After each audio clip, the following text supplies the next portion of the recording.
자, 오늘은 회개와 용서에 대한 말씀을 선포하겠습니다. 자, 오늘 이 본문은 우리 주님께서 가르쳐 주신 기도, 주기도문 중에서 회개의 기도에 해당하는 부분입니다. 그런데 예수님께서는 이 기도를 알려주실 때에 이 회개의 기도 바로 전에 먼저 일용할 양식을 달라는 기도를 알려주셨는데, 자, 이 두 기도의 순서는 우리들이 처한 상황에 대해서 직시할 것을 우리에게 요구한다고 볼 수가 있습니다. 자, 매일 배고픔이 찾아와서 식사를 해야 하는 것처럼 우리들은 또 똑같이 밥 먹듯이 죄를 짓습니다. 그러면 우리는 매일의 배고픔을 해결하기 위해서 하나님께 양식을 구하는 것처럼 또한 죄를 용서받기 위한 기도 역시, 회개의 기도 역시 끊임없이 올려드려야 하는 것입니다. 자, 그러나 여러분, 우리들의 상황이 이러하지만 잘 생각해 보십시오. 이 세상의 모든 사람들은 날마다 먹을 음식이 필요하다는 사실은 정확하게 인식하고 있습니다. 그것은 불신자나 신자 할 것 없이 모두가 공통적으로 느끼는 본능이기 때문입니다. 그들은 그래서 먹을 것을 얻기 위해서 열심히 일하며 최선을 다해서 몸부림칩니다. 또한 그 중에 다수의 사람들은 자기 혼자뿐만 아니라 부양할 가족의 필요까지도 등에 진 채로 힘써 살고 있습니다.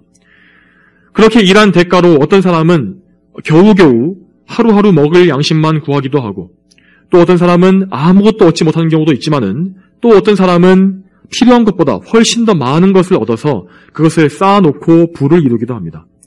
그러나 그렇게 다양한 사람들 중에서 자기 영혼에 진정 필요한 것을 깨닫는 사람은 매우 적습니다. 절대 다수의 사람들은 몸의 필요만을 위해 살다가 멸망하고 맙니다. 여러분, 죄를 용서받지 못한 채 몸의 필요를 아무리 훌륭하게 가득 채운다 할지라도 그것은 사람에게 아무 소용이 없는 것입니다. 이러한 죄인들은 마치 비둘기처럼 이 땅에 있는 모이만 쳐다보면서 이 보잘것없는 것들을 쪼아먹기 위해 인생을 다 써버리고 그렇게 망하고 마는 것입니다. 여러분, 오늘 주님께서 본문에서 죄라고 말씀하시는 이 단어는 원어에서는 빚을 뜻하는 단어입니다. 채무, 빚입니다. 빚. 자, 이처럼 죄는 빚과 같습니다. 자, 문제는 이 빚이 사람에게 진 것이 아니라 하나님께 진 빚이라는 것입니다. 온 우주의 주인이신 분께 지는 이 빚은 사람으로서는 아예 갚아낼 수가 없는 어마어마한 것입니다. 그러한 빚이 매일 매순간 계속해서 인생에 쌓여가고 있는 것입니다. 18세기의 목회자 조나단 에드워즈는 이 회심 이전에 자신의 죄악이 얼마나 엄청난지를 생각해 보았을 때 그것을 도무지 말로는 다 표현할 수가 없었고 그저 무한을 곱한 양만큼 쌓여있는 것처럼 느껴졌다라고 말하는 것을 볼 수 있습니다. 예수님께서도 성경에 이 엄청난 빚에 대해서 표현하실 때에 비유적으로 1만 달란트 빚진 자라고 말씀하시지 않았습니까? 여러분, 1만 달란트라는 돈은 이 평범한 노동자가 1만 년 동안 한 푼도 쓰지 않고서 그저 모으기만 해야 벌 수 있는 돈입니다. 그러니까 대대손손 아무리 갚아도 절대로 다 갚을 수가 없는 무한한 죄의 빚을 보여주는 것입니다. 그러므로 모든 사람은 먼저 그들이 가진 이 죄의 끔찍하고 놀라운 규모, 그 크기를 제대로 알아야 할 것입니다. 자신이 정말 저주를 받아서 지옥에 떨어져 마땅한 자라는 생각이 든다면 그것은 전혀 과장이 없는 사실 그대로일 것입니다. 이러한 죄에 대한 각성의 과정을 겪어보지 않은 사람은 절대로 제대로 된 회개를 또한 할 수가 없는 것입니다. 그러나 성령님의 역사하심을 통하여 자신의 무한한 이 죄악을 깨닫고 예수 그리스도께 나와 엎드린 사람, 그들은 점점 더 죄가 무엇인지를 깊이 깨닫게 되며 또한 나중에는 죄를 점점 더 미워하게 됨으로써 더 많이 자주 회개하게 될 것입니다. 이렇게 참된 회개를 많이 하는 성도일수록 그는 성화의 열매를 더욱더 풍성하게 맺을 수가 있게 될 것입니다. 여러분, 그러면 우리에게 있어서 이렇게 회개가 중요할진데 우리는 어떻게 해야 온전한 회개의 생활을 할 수 있을까요? 자, 먼저 성도들은 회개를 잘하기 위해서 우리 자신의 상태에 대해서, 성도인 우리 자신의 상태에 대해서 먼저 잘 알아야 합니다. 종교개혁자 마틴 루터는 구원받은 성도의 상태에 대해서 의인인 동시에 죄인이다 라고 말하기도 했습니다. 자, 이 말은 성도가 하나님 앞에서 그 신분의 면에서는 그 신분은 의인으로 변했지만은 실제 그의 상태는 자체는 죄인이라는 것을 말하는 것입니다. 죄의 책임은 예수님의 공로로 말미암아 완전히 다 면제되었습니다. 앞서 말했던 1만 달란트의 빚은 예수님께서 친히 다 갚아주신 것입니다. 빚 문서는 다 파기되었고 하나님께서는 성도를 의롭다고 인정해 주십니다. 그것이 칭의이며 이것은 단번에 이루어져서 다시는 반복되지 않습니다. 이제 당연히 성도는 더 이상 빚쟁이나 노예가 아니며 하나님의 자녀라고 하는 고귀한 신분을 부여받게 되었습니다. 그러나 성도는 여전히 자신의 죄성을 가지고 살기 때문에 날마다 죄로 더러워지게 되어 있습니다.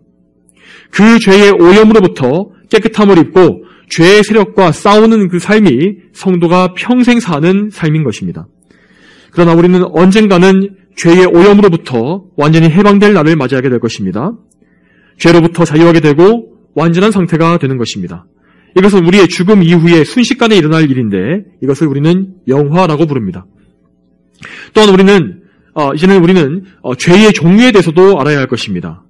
우리에게 있는 죄는 두 가지입니다. 그것은 원죄와 자범죄라고 부르는 것입니다.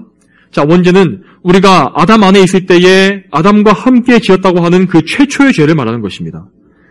그래서 아담의 후손으로 태어난 모든 사람은 어머니의 뱃속에서부터 이 원죄를 물려받고 태어나게 되는 것입니다.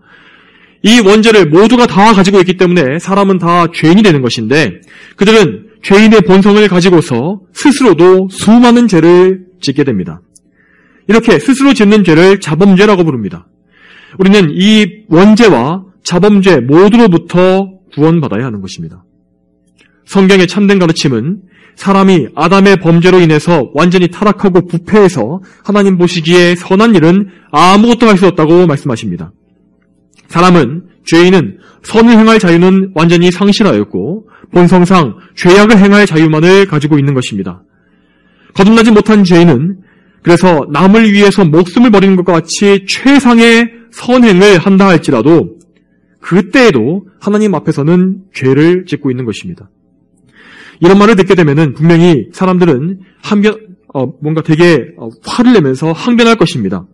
그러나 하나님 앞에서 죄의 기준이라는 것은 너무나 명백한 것입니다.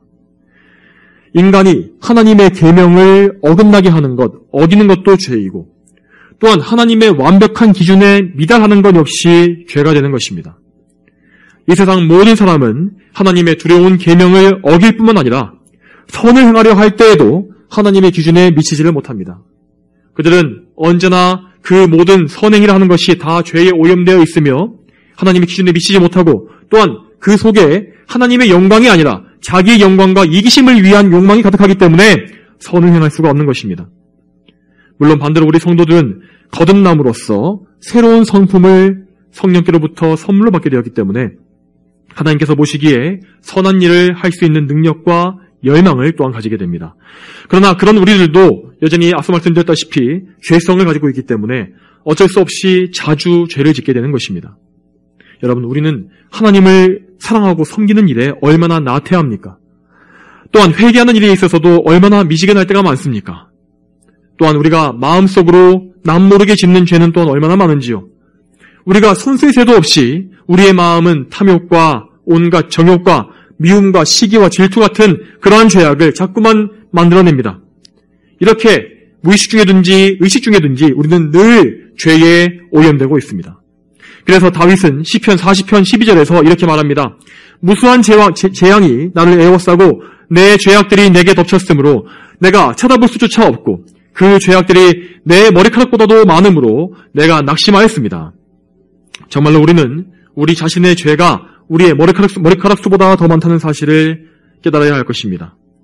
믿음 생활을 하면서 하나님께 대해서 깊이 알면 알수록 우리의 죄에 대해서는 더 깊이 알게 될 것입니다.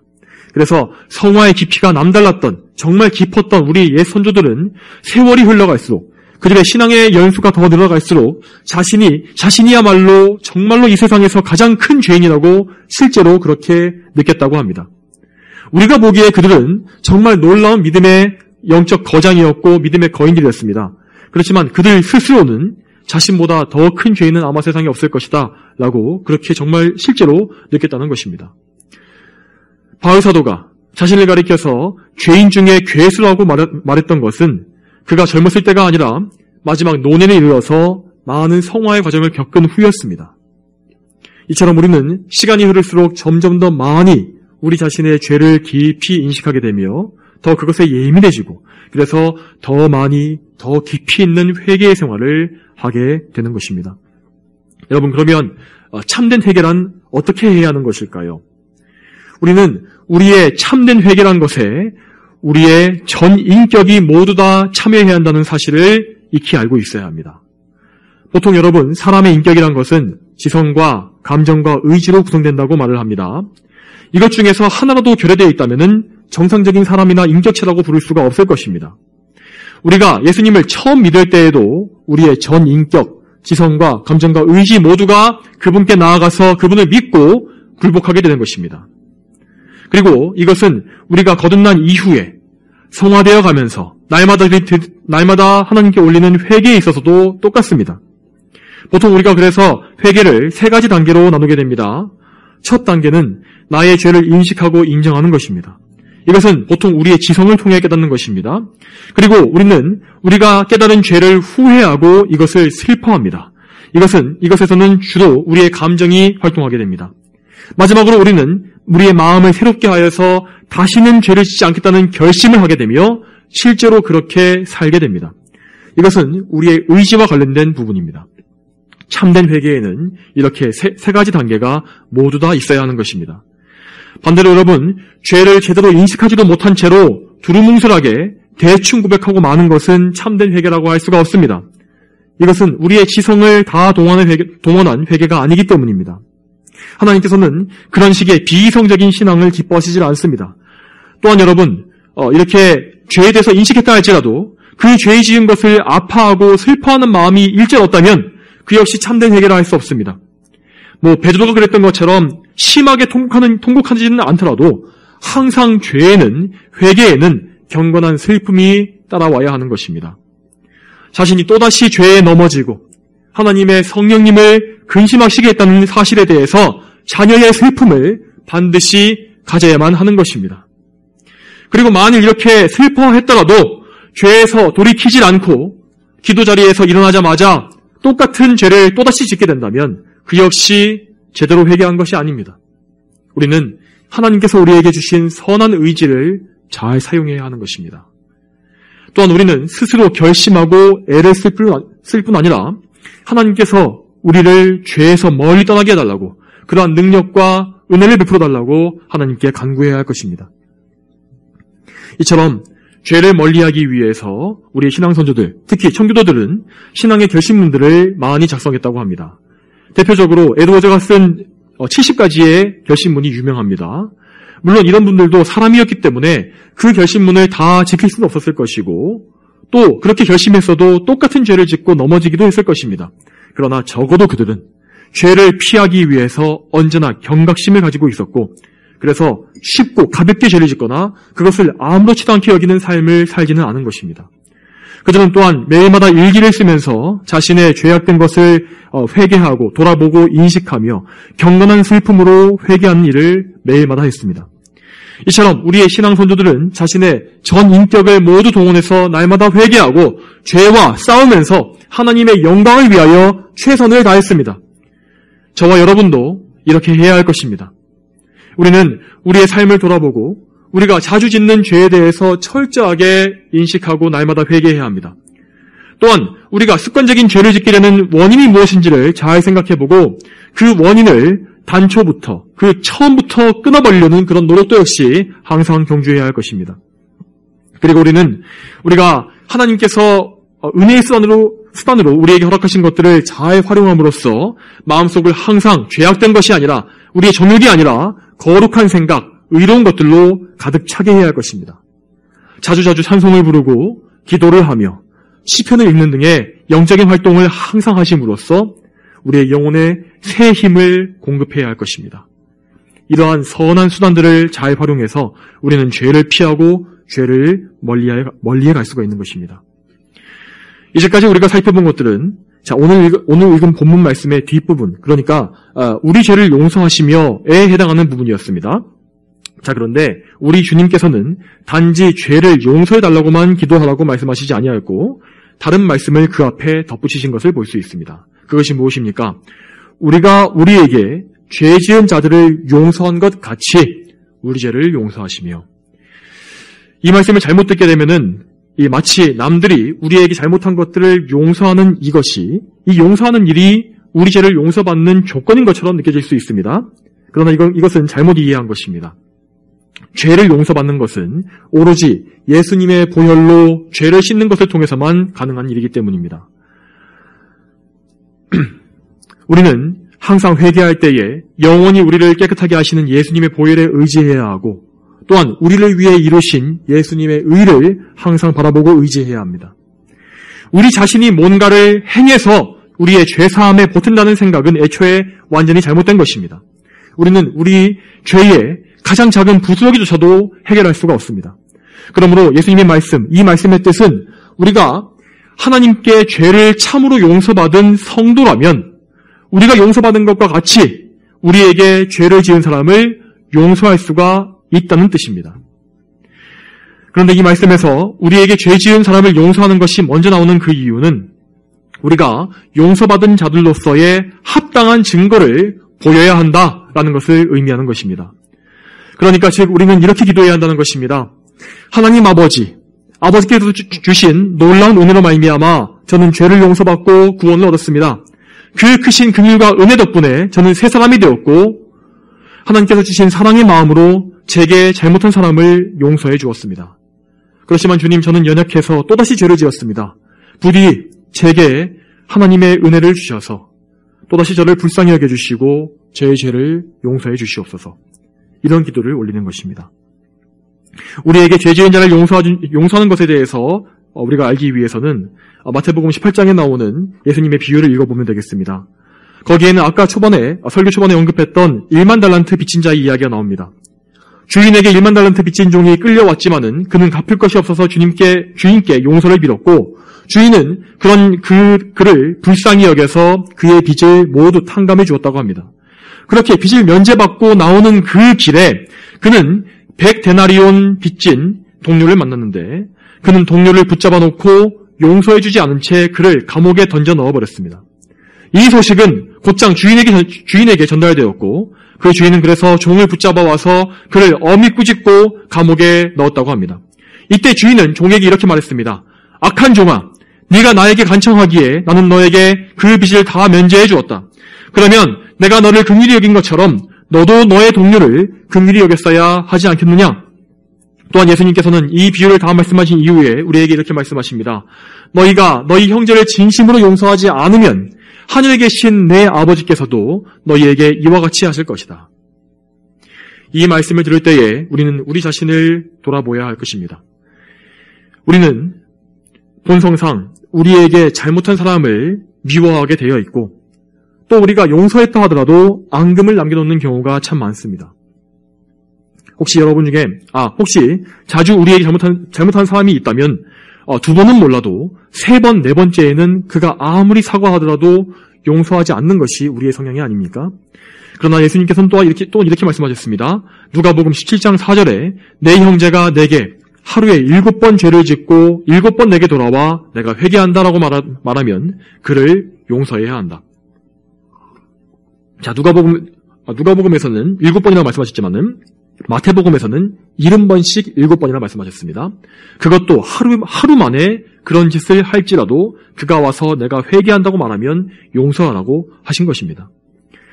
사실 이와 같은 용서는 우리의 기준에서 생각해 보았을 때는 도저히 납득 가는 범위가 아닙니다. 하루에 7번이나 똑같은 잘못을 지고서 와서 내가 회개한다라고 하는 사람을 보면 여러분 뭐라고 하겠습니까? 세상에 뭐 이런 사람이 다 있나? 라는 생각을 먼저 하지 않겠습니까? 그러나 여러분, 예수님께서 하시는 말씀이 부당한 말씀입니까?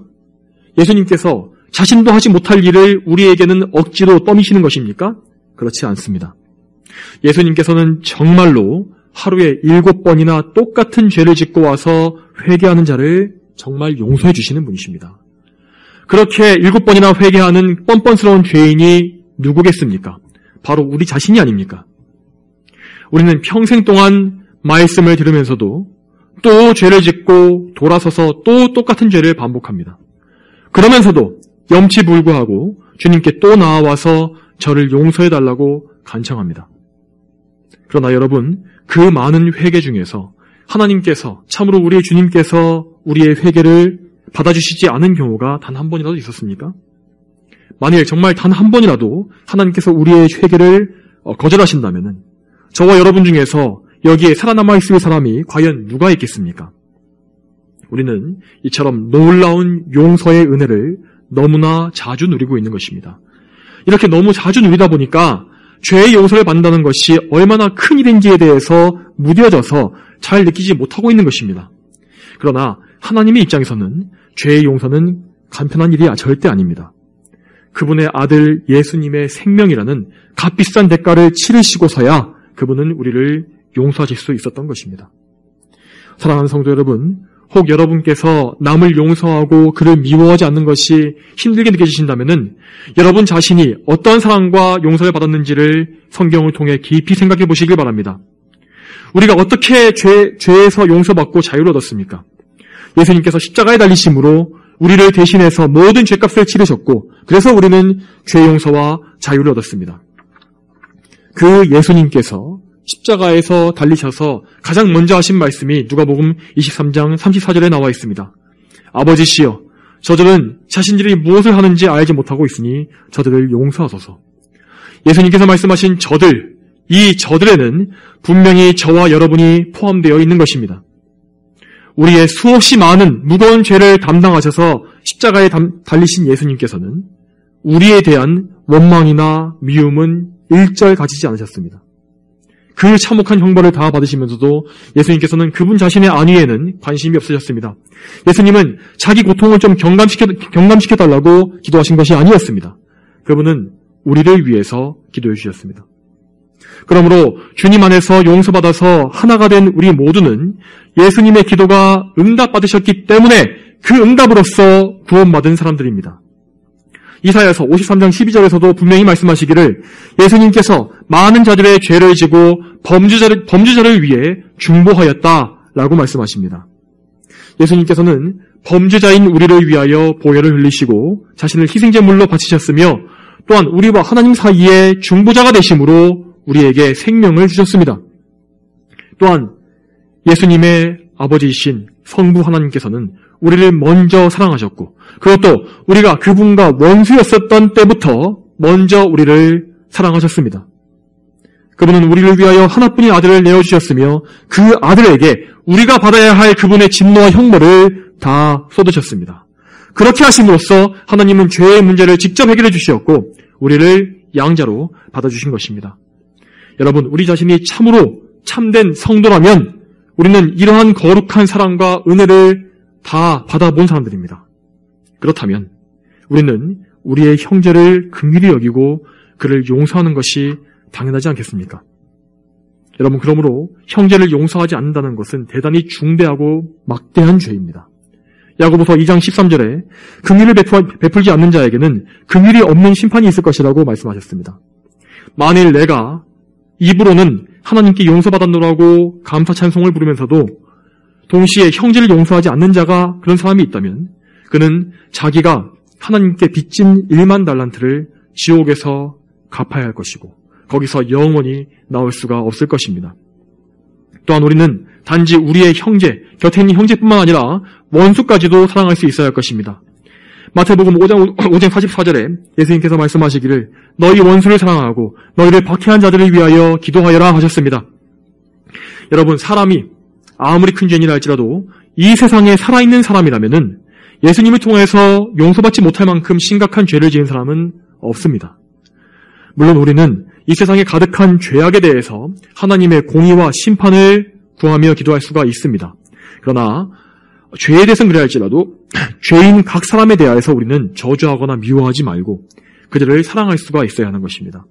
그가 아무리 흉악한 죄인이라 할지라도 또한 그가 성도들을 핍박하며 교회를 박해하는 자라 할지라도 그를 긍휼히 여기며 그를 용서하시고 구원해달라고 그가 회개하게 해달라고 기도할 수가 있어야 하는 것입니다. 성도 여러분, 오늘 설교에서 들으신 대로 항상 많이 회개하시며 또한 우리의 형제들과 더 나아가서 원수까지도 사랑하는 참된 사랑을 가지게 되시기를 바랍니다. 이제 오늘도 우리는 하나님 앞에 기도로 나아갈 것입니다. 성부, 성자, 성령 삼위일체 하나님께 온전히 의지하심으로 기도를 올리시기 바랍니다. 거룩하신 하나님께서 오늘도 우리의 기도를 인도해 주시고 또한 우리의 기도에 응답해 주시기를 소망합니다. 다 함께 기도하겠습니다. 거룩하신 아버지 하나님, 오늘도 이렇게 저희가 말씀 기도의 2일차에 말씀을 듣고 또한 하나님께 기도할 수 있는 시간 주심에 감사드립니다. 하나님 아버지, 저희가 오늘 말씀 들은 것처럼 저희가 먼저는 철저히 저희 죄를 회개하는 삶을 살 수 있도록 도와주시고 또한 우리가 용서받은 것처럼 우리에게 잘못한 사람들을 용서할 수 있는 그런 넓은 마음을 허락해 주시기를 소망합니다.